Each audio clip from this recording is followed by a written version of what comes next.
Economic systems, capitalism, socialism and mixed economy.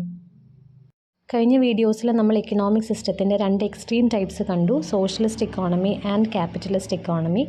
അതിൻ്റെ ഒരു mix ആയിട്ട് വരുന്നതാണ് മിക്സഡ് ഇക്കോണമി. അതുകൊണ്ട് തന്നെ മിക്സഡ് ഇക്കോണമീസിൽ കമാൻഡ് ഇക്കോണമീസിൻ്റെയും ഫ്രീ മാർക്കറ്റ്സിൻ്റെയും എലമെൻറ്റ്സ് ഉണ്ടാകും. കമാൻഡ് ഇക്കോണമീസിനും ഫ്രീ മാർക്കറ്റ്സിനും ഒരുപാട് ഡിസഡ്വാൻറ്റേജസ് ഉണ്ട്. അതെല്ലാം ഒഴിവാക്കി അതിൻ്റെ പോസിറ്റീവ് എലമെൻറ്റ്സ് ഉൾക്കൊണ്ടിട്ടാണ് മിക്സഡ് ഇക്കോണമീസ് വരുന്നത്. മിക്സഡ് ഇക്കോണമീസിൽ നമ്മുടെ പ്രോപ്പർട്ടി റിസോഴ്സസിന് പ്രൈവറ്റ് ഓണർഷിപ്പും ഉണ്ട്, അതുപോലെ തന്നെ ഗവൺമെൻറ് ഓണർഷിപ്പും ഉണ്ട്. അതായത് മിക്സഡ് ഇക്കോണമീസിൽ പ്രൈവറ്റ് സെക്ടറും പബ്ലിക് സെക്ടറും കോ എക്സിസ്റ്റിംഗ് ആണ്. ഇങ്ങനെയുള്ള ഇക്കോണമീസിൽ പബ്ലിക് സെക്ടറിനാണ് ഡോമിനൻ്റ് റോള്, അവിടെ പ്രൈവറ്റ് സെക്ടറിനെ ഗവൺമെൻറ് റെഗുലേറ്റ് ചെയ്യുന്നുമുണ്ട്. മിക്സഡ് ഇക്കോണമിയുടെ ഫീച്ചേഴ്സ് എന്തൊക്കെയാണെന്ന് നോക്കാം. First one, co existence of private and public sector. നമ്മൾ പറഞ്ഞതുപോലെ public and private sectors co exist ചെയ്യുന്ന ഒരു ടൈപ്പ് ഓഫ് എക്കണോമിക് സിസ്റ്റമാണ് മിക്സഡ് ഇക്കോണമി. ഇത്തരത്തിലുള്ള ഇക്കോണമീസിൽ ഏറ്റവും ബിഗ്ഗസ്റ്റും അതുപോലെ ഏറ്റവും ഇമ്പോർട്ടൻ്റ് ആയിട്ടുമുള്ളത് പബ്ലിക് സെക്ടറാണ്. ഇവിടെ പ്രൊഡക്ഷനും ഡിസ്ട്രിബ്യൂഷനും എല്ലാം ക്യാരി ഔട്ട് ചെയ്യുന്നത് സ്റ്റേറ്റ് ആണ്. ഗവൺമെൻറ് അണ്ടർടേക്കിങ്ങിൽ വരുന്ന ഇൻഡസ്ട്രീസിൻ്റെ പ്രത്യേകത അവിടുത്തെ പ്രോഫിറ്റ്സ് ലോ ആണ്, അതുപോലെ തന്നെ ഇൻവെസ്റ്റ്മെൻറ്റ്സ് ലാർജ് ആണ്. ഒരുപക്ഷെ പ്രൈവറ്റ് പാർട്ടീസിന് ഇൻവെസ്റ്റ് ചെയ്യാൻ പറ്റാത്ത അത്രയും ഹ്യൂജ് ആയിട്ടുള്ള ഇൻവെസ്റ്റ്മെൻ്റ് ആണ് അത്തരത്തിലുള്ള ഇൻഡസ്ട്രീസിൽ നമുക്ക് ആവശ്യമായിട്ട് വരുന്നത്. അതുകൊണ്ടാണത് പബ്ലിക് സെക്ടറിൻ്റെ അണ്ടറിൽ വരുന്നത്. പിന്നെ ഗസ്റ്റേഷൻ പീരീഡ് കൂടുതലാണ്. ഗസ്റ്റേഷൻ പീരീഡ് എന്ന് പറഞ്ഞാൽ നമ്മളിപ്പം ഒരു ബിസിനസ്സിൽ ഇൻവെസ്റ്റ് ചെയ്തു, അപ്പോൾ ഇൻവെസ്റ്റ് ചെയ്ത് കഴിഞ്ഞിട്ട് നമുക്ക് ഉടനെ അതിനകത്ത് പ്രോഫിറ്റ് കിട്ടത്തില്ല. അതിനൊരു മിനിമം പീരീഡ് എടുക്കും. ഈ ഒരു പീരീഡിനെയാണ് നമ്മൾ ഗസ്റ്റേഷൻ പീരീഡ് എന്ന് പറയുന്നത്. ഇൻവെസ്റ്റ്മെൻറ്റ്സ് നടത്തി കഴിഞ്ഞാൽ അതിൽ നിന്ന് റിട്ടേൺ അല്ലെങ്കിൽ പ്രോഫിറ്റ് കിട്ടുന്ന പീരീഡ് വളരെയധികം കൂടുതലായതുകൊണ്ട് അത്തരത്തിലുള്ള ഇൻഡസ്ട്രീസിൽ കൂടുതലും ഗവൺമെൻറ് ആണ് ഇൻവെസ്റ്റ്മെൻറ്റ് നടത്തുന്നത്. പവർ ജനറേഷൻ പ്ലാന്റ്സും പോസ്റ്റ് ആൻഡ് ടെലിഗ്രാഫും പിന്നെ rail transport, road transport, air transport, ഇതൊക്കെ ഇതിന് എക്സാമ്പിളായിട്ട് നമുക്ക് പറയാം. ഇങ്ങനെയുള്ള പബ്ലിക് യൂട്ടിലിറ്റീസ് എല്ലാം ഓപ്പറേറ്റ് ചെയ്യുന്നത് നമ്മുടെ ഗവൺമെൻറ് ആണ്, mainly for the public welfare. ഇത് കൂടാതെ ഹെവി ഇൻഡസ്ട്രീസും പിന്നെ ബേസിക് ആയിട്ടുള്ള ഇൻഡസ്ട്രീസും സ്ട്രാറ്റജിക് ഇൻഡസ്ട്രീസ്, അതുപോലെ അറ്റോമിക് എനർജി, ഡിഫൻസ്, ഇതൊക്കെ പബ്ലിക് സെക്ടറിൽ വരുന്ന ഇൻഡസ്ട്രീസാണ്. ഇങ്ങനെയുള്ള ഇൻഡസ്ട്രീസിൻ്റെ ഫിനാൻസും അതിൻ്റെ മാനേജ്മെൻറ്റും അവരുടെ പ്രോഡക്റ്റിൻ്റെയോ സർവീസിൻ്റെയോ പ്രൈസ് ഡിറ്റർമിനേഷനും അതുപോലെ അതിൻ്റെ ഡിസ്ട്രിബ്യൂഷനും അവരുടെ പ്രോഫിറ്റും വേജും ഇതെല്ലാം ഡിസൈഡ് ചെയ്യുന്നത് ഒരു ബോർഡ് അല്ലെങ്കിൽ അതോറിറ്റിയാണ്, which is in charge of each industry. Public സെക്ടറിൽ പ്രോപ്പർട്ടി റിസോഴ്സ് ഓൺ ചെയ്യുന്നതും അതിനെ കൺട്രോൾ ചെയ്യുന്നതും ഗവൺമെൻറ് ആണെങ്കിൽ, പ്രൈവറ്റിൽ വരുമ്പോൾ ഇൻഡിവിജ്വൽസ് തന്നെയാണ് അവരുടെ പ്രോപ്പർട്ടി റിസോഴ്സിനെ ഓൺ ചെയ്യുന്നതും അത് മാനേജ് ചെയ്യുന്നതും. ഇതിൽ മെയിൻലി വരുന്നത് കൺസ്യൂമർ ഗുഡ്സ് ഇൻഡസ്ട്രീസും പിന്നെ അഗ്രികൾച്ചറും സ്മോൾ സ്കെയിൽ ഇൻഡസ്ട്രീസും ഒക്കെയാണ്. കൺസ്യൂമർ ഗുഡ്സ് ഇൻഡസ്ട്രിക്ക് എക്സാമ്പിൾ പറഞ്ഞാൽ ഫുഡ് ഇൻഡസ്ട്രി വരും, പിന്നെ ബിവറേജസ് പ്രൊഡ്യൂസ് ചെയ്യുന്നത്, അതുപോലെ ഇലക്ട്രോണിക് ഐറ്റംസ്, നമ്മുടെ പേഴ്സണൽ കെയറും കോസ്മെറ്റിക്സും അങ്ങനെയുള്ള സാധനങ്ങൾ, പിന്നെ ഹൗസ് ഹോൾഡ് ഗുഡ്സും അങ്ങനെയുള്ള എല്ലാം ഈ കൺസ്യൂമർ ഗുഡ്സ് ഇൻഡസ്ട്രിയിലാണ് വരുന്നത്. അതായത് നമ്മുടെ ബേസിക് ഡെയിലി നീഡ്സ്, ബേസിക് എന്ന് മാത്രമല്ല ഡെയിലി നീഡ്സ് മീറ്റ് ചെയ്യുന്ന പ്രോഡക്ട്സ് പ്രൊഡ്യൂസ് ചെയ്യുന്നതാണ് കൺസ്യൂമർ ഗുഡ്സ് ഇൻഡസ്ട്രീസ്. ഇങ്ങനെയുള്ള ഇൻഡസ്ട്രീസിൻ്റെ ഓണർഷിപ്പ് പ്രൈവറ്റ് പാർട്ടീസിന് അല്ലെങ്കിൽ ഇൻഡിവിജ്വൽസ് ആണെങ്കിലും അത് ആര് റെഗുലേറ്റ് ചെയ്യുന്നുണ്ട്? ഗവൺമെൻറ് റെഗുലേറ്റ് ചെയ്യുന്നുണ്ട്. ഏതൊക്കെ രീതിയിലാണ് ഗവൺമെൻറ് പ്രൈവറ്റ് പാർട്ടീസിനെ കൺട്രോൾ ചെയ്യുന്നത്? അവർക്ക് ആവശ്യമായിട്ടുള്ള സജഷൻസ് കൊടുക്കാം, പിന്നെ സബ്സിഡീസും ക്രെഡിറ്റ് ഫെസിലിറ്റീസും കൊടുക്കാം, റോ മെറ്റീരിയൽസും ചീപ്പ് പവറും സപ്ലൈ ചെയ്യാം, അതുപോലെ കൺസെഷണൽ ട്രാൻസ്പോർട്ട് ഫെസിലിറ്റീസും ടാക്സ് ഹോളിഡേയ്സും കൊടുക്കാം. ഇങ്ങനെയൊക്കെയാണ് ഗവൺമെൻറ് പ്രൈവറ്റ് പാർട്ടീസിനെ കൺട്രോൾ ചെയ്യുന്നത്. അപ്പോൾ നമ്മൾ പബ്ലിക് സെക്ടറിൽ വരുന്ന ഇൻഡസ്ട്രീസും പ്രൈവറ്റ് സെക്ടറിൽ വരുന്ന ഇൻഡസ്ട്രീസും ഏതൊക്കെയാണെന്ന് പറഞ്ഞു.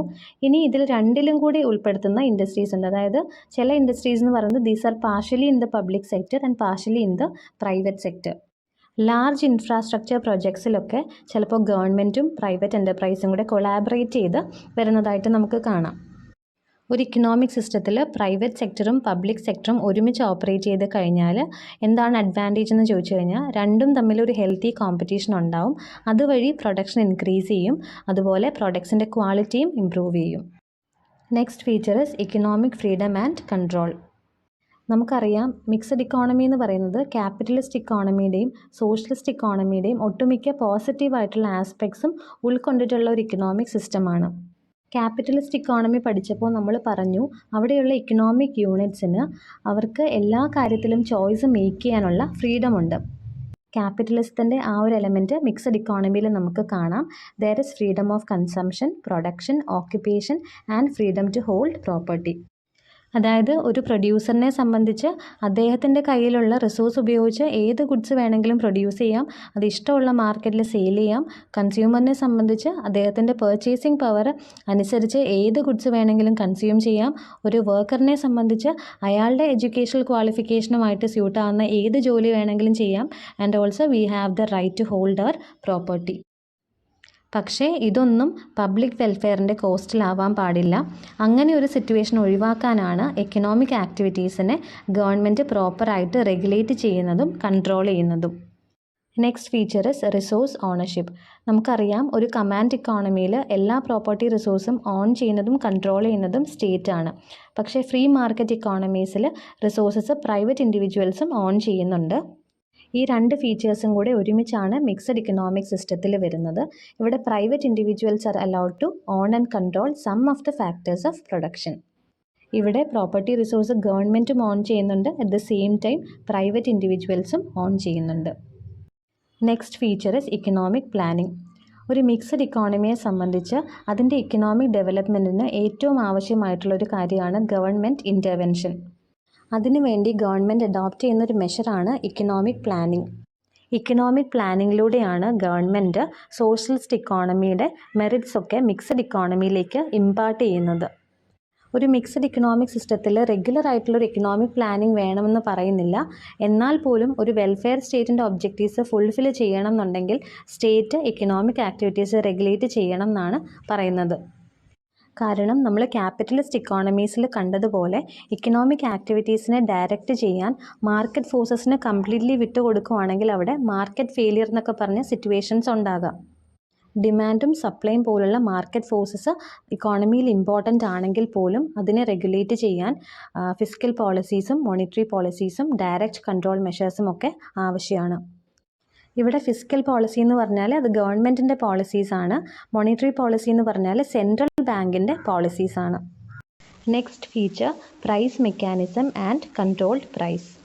പ്രൈസ് മെക്കാനിസം ഇമ്പോർട്ടൻ്റ് ആയിട്ട് വരുന്നത് ക്യാപിറ്റലിസ്റ്റ് ഇക്കോണമിയിലാണ്, അല്ലെങ്കിൽ ഫ്രീ മാർക്കറ്റ്സിലാണ്.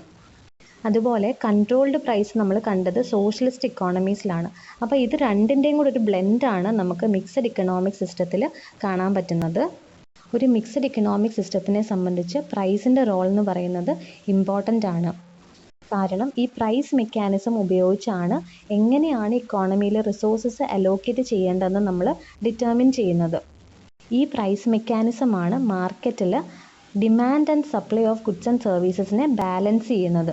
ഗുഡ്സ് ആൻഡ് സർവീസസിൻ്റെ ഡിമാൻഡിനെയും സപ്ലൈയും ബാലൻസ് ചെയ്യുന്ന ഒരു ടൂളാണ് പ്രൈസ് മെക്കാനിസം.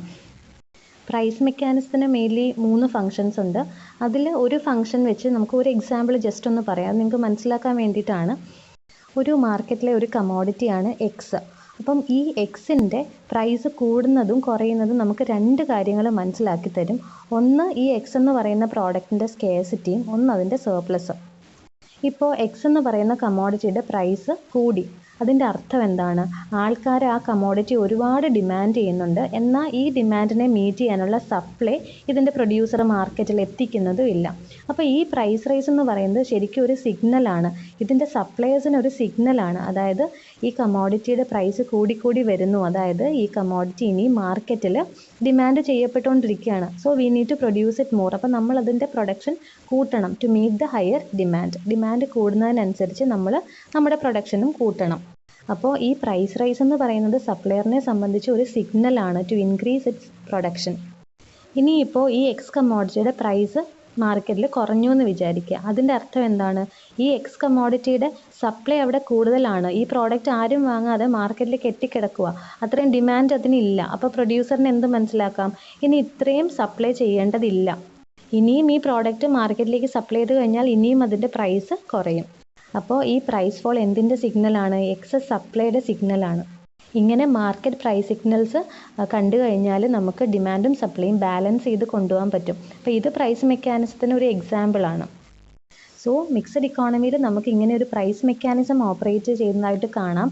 അതിൻ്റെ കൂടെ തന്നെ റെഗുലേറ്റഡ് പ്രൈസസും ഉണ്ട്. കൺസ്യൂമർ ഗുഡ്സ് ഇൻഡസ്ട്രീസിലൊക്കെ കൂടുതലും പ്രൈസ് മെക്കാനിസമാണ് ഫോളോ ചെയ്യുന്നത്.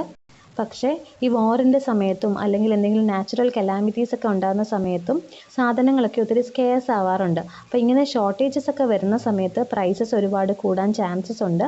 സോ അങ്ങനെയുള്ള സന്ദർഭങ്ങളിൽ ഗവൺമെൻറ് പ്രൈസസ് റെഗുലേറ്റ് ചെയ്യുകയും കൺട്രോൾ ചെയ്യുകയും ചെയ്യും. അതുപോലെ railways, water, gas, communications, electricity ഇതുപോലെയുള്ള പബ്ലിക് യൂട്ടിലിറ്റി സർവീസസിനൊക്കെ അഡ്മിനിസ്ട്രേർഡ് പ്രൈസാണ്. അതൊരു നോ പ്രോഫിറ്റ് നോ ലോസ് ബേസിസിലാണ് ഗവൺമെൻറ് ഇതിൻ്റെയൊക്കെ റേറ്റ് ഫിക്സ് ചെയ്യുന്നത്.